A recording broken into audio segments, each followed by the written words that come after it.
Ecofeminism.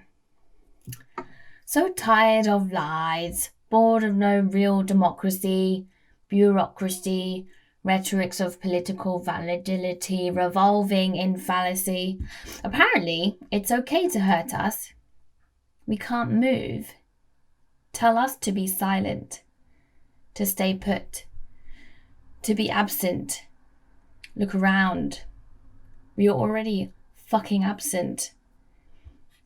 Yet without patriarchy, it is you who is lonely, fragile, as your ego is based on humiliating the devalued.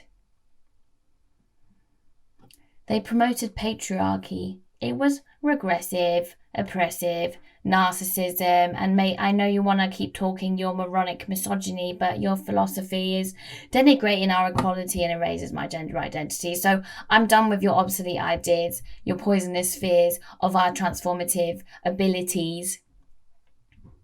And whose interests are you really serving? They are a lying, dying species, representing hate, patriarchy, capitalism, colonialism. These systems are reproducing forms of discrimination which are solely based on a white interpretation of the complex nexus of experience, whereby everybody cast outside is considered no longer human.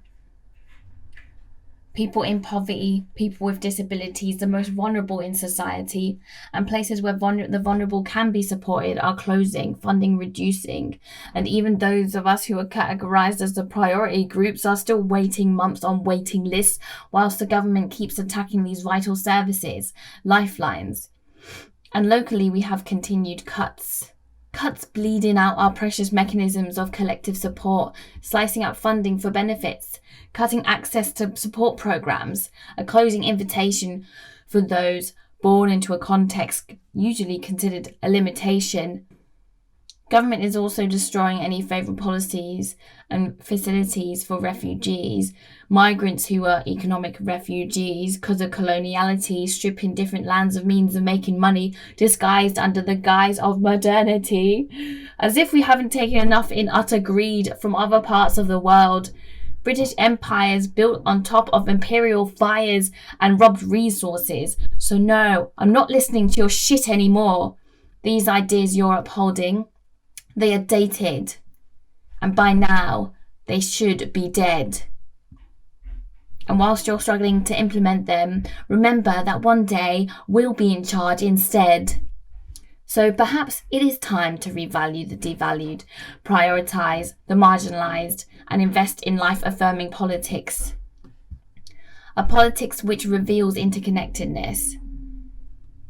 And in this vein of naive hopefulness, I get my highlighters, pens, papers, and I snuggle down to warmth and feminist theory. As I read, my heart sings, my chest feels lighter, my anger is cooled.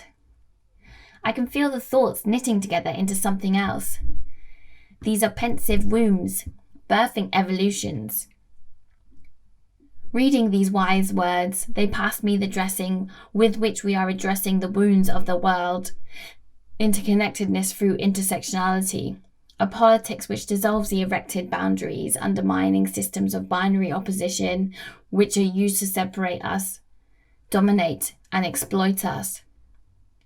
A destructive tension between people and things.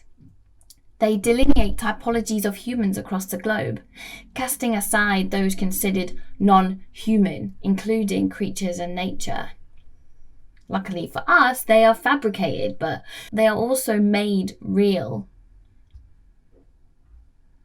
Rather than inhabiting objectivity and liminality, reality is much more akin to plasticity, and these boundaries must be transcended.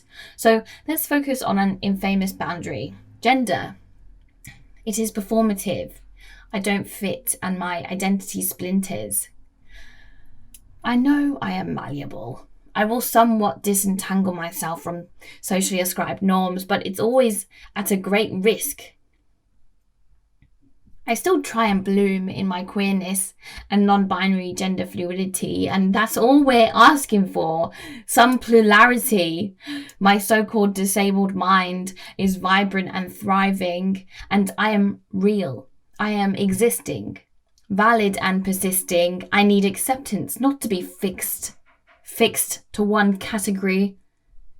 Sometimes they ask us what's the hurry, but we are running out of time for the consciousness revolution we need to fight this global man-made disease, and the earth is indeed calling. With these tools, we will evolve so much faster. That's what we need to ensure our holistic liberty, profound equality that shakes awake our humanity. We will thrive if we wake up